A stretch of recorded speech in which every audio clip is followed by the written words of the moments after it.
Yes, good morning, Gar. Iyan, kita nyo naman, Iyan ang gupit natin ngayon. Magugupit tayo kasi wala po tayong work ngayon. At syempre, ibalik natin yung tanit natin dati. Medyo talagang mga gamit ko yung nagkanda wala-wala na. So ngayon, magpasensya nyo na po. Walang balabal. Tsaka yung suklay ko nawawala rin. Grabe.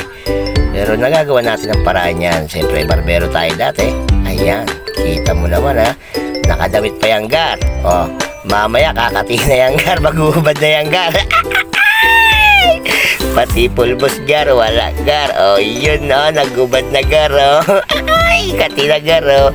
Pero makikita nyo yung finished product niyang Gar. Kaya na, thumbs up na kayo. Kung papagupit kayo, home service Gar. Ayan lupit Gar. Diba Gar? Kita nyo naman. Diba?